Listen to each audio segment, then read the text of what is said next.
SCVT examination जुलाई 2019 electrician theory first year का paper है। Objective types इसको हम सॉल्व कर रहे हैं। पहला क्वेश्चन है ट्रांसफार्मर किस पर कार्य करता है। तो इसमें 4 विकल्प दे रखे हैं AC DC। तो ट्रांसफार्मर AC पे कार्य करता है, इसका अविकल्प सही है। दूसरा प्रश्न है ट्रांसफार्मर में बीदर का क्या कार्य है। बीदर क्या है कि नमी को सोखता है, इसलिए इसमें 4 विकल्प जो दे रखे हैं उसके हिसाब से इसमें ब सही है कि ट्रांसफार्मर की नमी को कम करना, नमी को सोखता है। इसके बाद है शुष्क सिलिका जेल का रंग कैसा होता है। ये ब्रीदर के अंदर होता है शुष्क सिलिका जेल, और ये सफ़ेद और हल्का गुलाबी रंग का होता है, और जब ये नमी सोख लेता है तो नीला हो जाता है। तो इसमें ब सही है। शक्ति की SI यूनिट क्या है। शक्ति की यहाँ 4 यूनिट दे रखी, उसमें SI यूनिट शक्ति की जो है वो वाट है। पांचवा क्वेश्चन है पावर फैक्टर निम्न में से कौन से परिपथ में यूनिटी होता है। यूनिटी का मतलब ये है कि जहाँ पे करंट और वोल्टेज के मध्य जो एंगल है वो 0 हो। तो इसके अंदर आपका इंडक्टेंस भी नहीं होगा, ये भी नहीं होगा, ये भी नहीं होगा। उत्तर सही है। रजिस्टिव सर्किट्स के अंदर पावर फैक्टर यूनिटी होता है।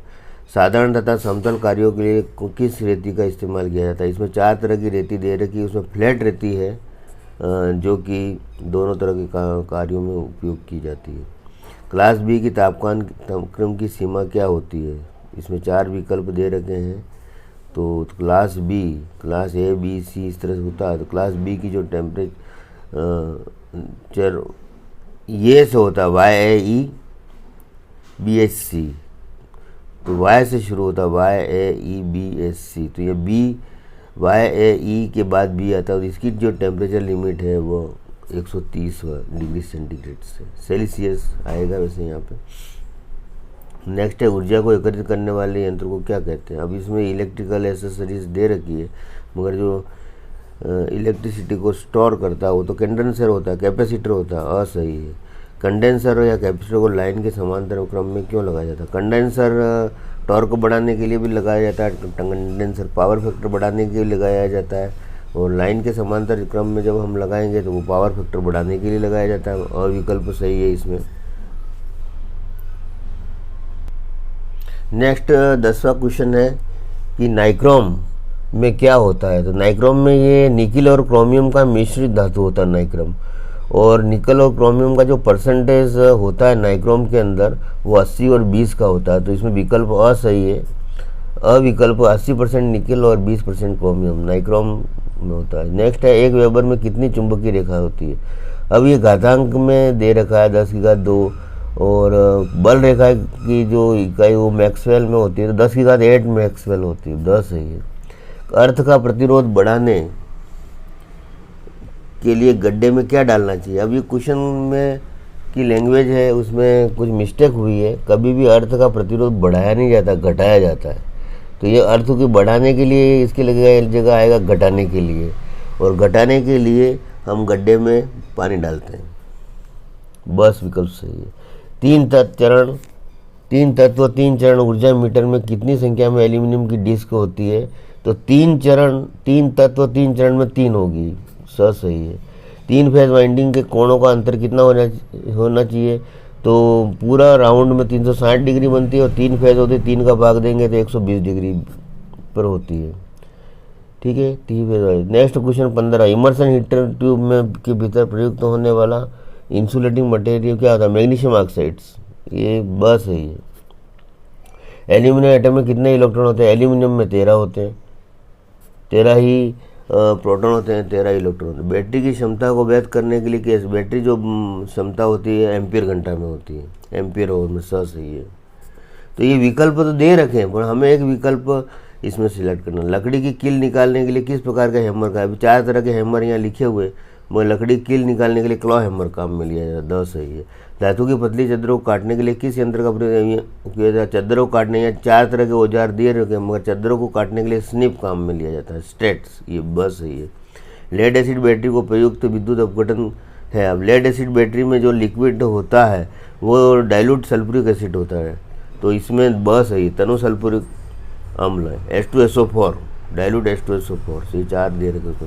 वर्क समाप्त होने पर सर्किट में की ड्रिल को आसानी से निकालने के लिए किस उपकरण का प्रयोग किया जाता है। इसमें 4 तरह के एक ड्रिल मशीन के जो हैं संबंधित नाम दिए हुए हैं, मगर चक के अंदर ड्रिल लगा होता है और उस चक को खोलने के लिए चक की होती है। तो ये ब सही है, परंतु इसके आगे की शब्द और आएगा, चक की। गीज़र, अधिक क्षमता वाले गीज़र कितने पावर के होते हैं? गीज़र की पावर अधिक क्षमता की 3000 वाट, इसमें जो दे रखी है उससे 3 होगा कि 4000 5000, 3 के बाद 5 का आता है, तो 3000 वाट सही है। जब किसी प्रतिरोधक तार में विद्युत धारा प्रवाहित की जाती है तो उस तार में क्या पैदा होता है? ऊष्मा पैदा होती है।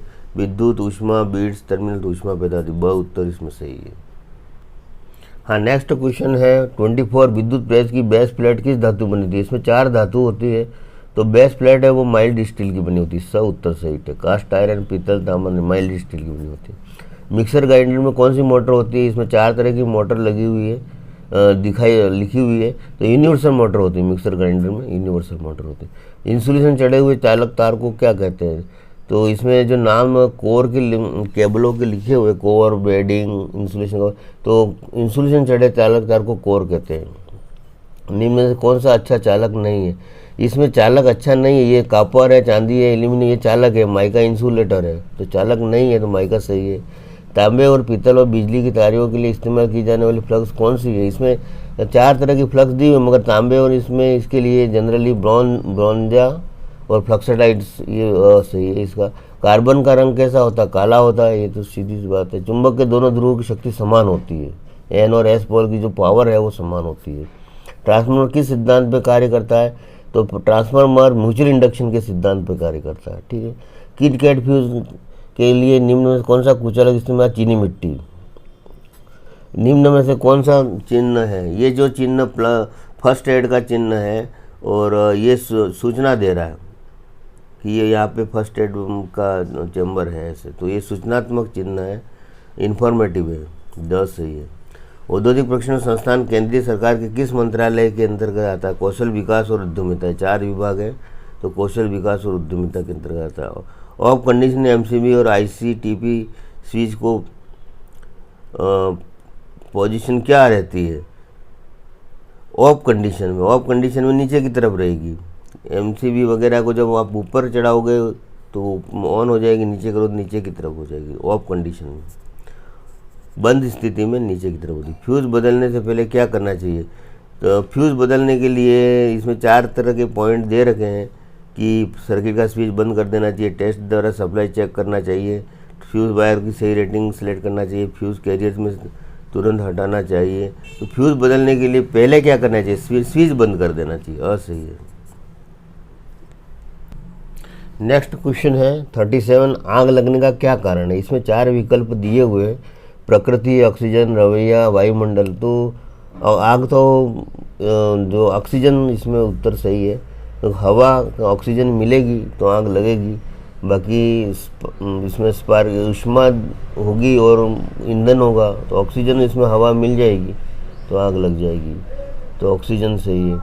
सीटीसी का अर्थ होता है carbon tetrachloride. Carbon tetrachloride, CTC का अर्थ होता है कार्बन टेट्राक्लोराइड। बस तो सही है। प्लेट कब होती? फ्लैट कब होती? फ्लैट का मतलब जिसकी जो थिकनेस होती है वो 2 विकल्प है, इसमें 3 है, 4 है, 5, मगर 5 से ऊपर जो होती है वो फ्लैट कहते हैं। इसको 2 उत्तर सही है। जब सीट 5 की मोटाई से ज़्यादा हो, 6 से, तो उसको हम फ्लैट कहते हैं। पीपीई का अर्थ क्या होता है? पीपीई का अर्थ होता है, इसमें 4 विकल्प दिए हुए हैं और पीपीई का मतलब होता है पर्सनल प्रोटेक्टिव इक्विपमेंट, तो ये 2 उत्तर इसका सही है। केबल का कौन सा भाग उसके यहाँ मैकेनिकली है, मैकेनिकली नुकसान से बचाता है? तो इसके लिए तो केबल के जो अलग अलग लेयर्स दे रखी, मगर आर्मरिंग जो होती है लोगों की वो उसको मैकेनिकल डैमेज से बचाती है। विद्युत परिपथ में शॉर्ट सर्किट होता है तब रेजिस्टेंस कितना हो जाता है? देखो, शॉर्ट सर्किट में क्या होता है, करंट अनंत हो जाती है, बहुत ज़्यादा हो जाती है, और करंट बहुत ज़्यादा हो जाती है तो शॉर्ट सर्किट होते ही रेजिस्टेंस 0 हो जाएगा। तो रेजिस्टेंस 0 होते ही करंट बढ़ जाएगी, तो इसका उत्तर सही है। शॉर्ट सर्किट में जो प्रतिरोध है वो 0 हो जाता है और करंट अनंत हो जाती है। सीरीज सर्किट का उपयोग किस में होता है? अब इसमें 4 विकल्प दिए हुए हैं, उसमें वोल्ट मीटर ये वाले विकल्प समांतर वाले हैं। फ्यूज़ की तरह जो फ्यूज़ लगा होता है वो सीरीज़ में लगा रहता है। ये है ए और बी बिंदु के बीच में कुल प्रतिरोध कितना। अब ये जो प्रश्न है इसमें 3 शाखा है, पहली शाखा, दूसरी शाखा, तीसरी शाखा। अब इसमें 8 और 4 है, इस पर 4 और 8 है, ये सीरीज़ में 12 हो गया, ये भी 12 हो गया, ये भी 12 हो गया। जब समान मान के प्रतिरोधक समांतर क्रम में जुड़े हुए हैं तो कुल प्रतिरोध ज्ञात करने के लिए किसी एक शाखा का प्रतिरोध और ऊपर ये कितनी समांतर शाखा है उसका भाग दे देते हैं। तो यह 12 है, उनकी 3 शाखाएँ समांतर में है, तो एक का प्रतिरोध 12 है और 3 शाखाएँ हैं, तो इसका उत्तर हो जाएगा 4 ओम। तो ये 4 ओम सही है। डीसी सोर्स में पॉजिटिव टर्मिनल लाल रंग का होता है, ठीक है, सीधी सी बात है। अब ये मिला हुआ ऐसी इंडिकेटिंग उपयंत्र कौन से मान को प्रदर्शित करते हैं। इंडिकेटिंग उपयंत्र मतलब जो पॉइंटर के ऊपर जो ये स्केल के ऊपर जो पॉइंटर चलता है, इंडिकेटिंग उपकरण। तो ये जो ऐसी जो होती है ये इस तरह से चलती है, इसको 0 से फिर ये पीक वैल्यू पे जाती है, फिर 0 पे आती है। तो इन सब को डीसी से कंपेयर करके एक आरएमएस मान होता है। तो ये उपकरण सारे एसी में जो होते हैं वो आरएमएस वैल्यू को पढ़ते हैं, और यहाँ पे आरएमएस वैल्यू को हिंदी में इफेक्टिव वैल्यू कहते हैं। पीक वैल्यू, औसत वैल्यू, तात्कालिक वैल्यू, इंस्टेंट वैल्यू किसी क्षण पे होती है, पीक वैल्यू जो अधिकतम होती है, औसत इनका निकाला जाता है। परंतु ये इफेक्टिव वैल्यू जो आरएमएस वैल्यू है जो डीसी से कंपेयर करके निकालते हैं वो इसका इंडिकेटिंग उपकरण मापते हैं। तो द उत्तर सही है इसका। एसी जनरेटर किस सिद्धांत के पर कार्य करता है। तो एसी जनरेटर फैराडे के इलेक्ट्रोमैग्नेटिक इंडक्शन के नियम, ये इलेक्ट्रोलाइट बैटरी से संबंधित है। किरचॉफ नियम अलग संदर्भ में है जो कि बंद सर्किट के क्रम में है। लेंज नियम भी अलग समझ, मगर मुख्यतः जो जनरेटर काम करता है फैराडे के इलेक्ट्रोमैग्नेटिक इंडक्शन नियम। 10 उत्तर सही है इसमें। तो नेक्स्ट 48 क्वेश्चन है, घरेलू वायरिंग में विद्युत प्रतिरोध परीक्षण में प्रतिरोध का मान कम से कम 1 मेगा ओम से कम नहीं होना चाहिए। बहुत उत्तर सही है, अलग अलग बताइए। अगला क्वेश्चन है, मैग्नेटिक कॉर्ड में उत्पन्न भंवर धारा की प्रवाह दिशा होती है। अब ये भंवर धारा है वो कोर में पैदा होती है जो चुंबक के अंदर पड़ी रहती है, और भंवर धारा से भी फ्लक्स बनता है, ये में पैदा होता है। तो ये जो क्वेश्चन है फ्लक्स के समांतर, अब ये फ्लक्स कौन सा है, मुख्य फ्लक्स है, ये क्लियर नहीं कर रखा है। दूसरा है विद्युत वाहक बल की प्रेरण की विपरीत दिशा में, फ्लक्स के विपरीत दिशा में स उत्तर है फ्लक्स के लंबवत, स है फ्लक्स के लंबवत, और द है फ्लक्स से प्रेरित धारा की विपरीत दिशा में। अब ये क्वेश्चन कुछ इसमें जो विकल्प अभी जो मुझे समझ में आ रहा है कि फ्लक्स से प्रेरित धारा की विपरीत दिशा में द बता रहे, परंतु इस पर कुछ डाउट है। कभी और कुछ क्लियर होगा तो मैं कमेंट बॉक्स में डाल दूंगा, परंतु अभी मेरे हिसाब से फ्लक्स में से प्रेरित धारा की विपरीत दिशा में होती है, क्योंकि एडी करंट है वो लॉसेस को बढ़ाती है, और ये फ्लक्स है वो मुख्य फ्लक्स के संदर्भ में है। तो धारा का विरोध हो तो ये धारा फिर बढ़ेगी, तो ये विपरीत दिशा में होता उसका अपोज करते, तभी वो धारा बढ़ेगी तो लॉसेस बढ़ेंगे। तो अभी विकल्प द सही है। फिर भी इसमें क्वेश्चन में कुछ डाउट्स ऐसा होगा, कुछ होगा चेंज तो मैं कमेंट बॉक्स में डालूंगा, ठीक है। फ्लोरेसेंट ट्यूब सर्किट में चौक का मुख्य कार्य क्या है। चौक का कार्य होता है स्टार्ट करना, वोल्टेज को बढ़ाना शुरू में, तो इसका विकल्प सी सही है। स थोड़ी देर के लिए शुरू में हाई वोल्टेज देना, ठीक है। इस तरह से ये SCVT 2019 फर्स्ट ईयर जब से ये लागू होता, फर्स्ट सेमेस्टर पद्धति समाप्त कर फर्स्ट ईयर और सेकेंड ईयर तब का पेपर है। और ये जो वैकल्पिक है, तो ये जो मैंने अभी 50 क्वेश्चन के उत्तर बताया, ये CBT के लिए भी फायदा है। CBT में क्या है कि कंप्यूटर पे होती है और दिमाग तो वही दौड़ाना है, जो आपका प्रश्न कंप्यूटर की स्क्रीन पे ऐसे ही आएगा, आपको इसमें से अब बस। तो ये सीबीटी के लिए उपयोगी है, और एससीबीटी की जो परीक्षा होती है वो कॉपियों में होती है, तो उनके लिए भी यह बस सिलेक्ट वैकल्पिक पद्धति, इसके साथ जो कंपटीशन एग्ज़ाम दे रहे हैं रेलवे वगैरह उनके लिए भी उपयोगी है, और प्रतियोगिता परीक्षा में जो टेक्निकल लाइन में उनमें भी उपयोगी है। तो ये हमने इस एक कोशिश करी है पेपर सॉल्व करके 50 क्वेश्चन, तो इसको सबको समझने में मदद मिलेगी। और इस चैनल को सब्सक्राइब करें ताकि हम इस तरह के वीडियो अब बनाकर डाल सकें। धन्यवाद।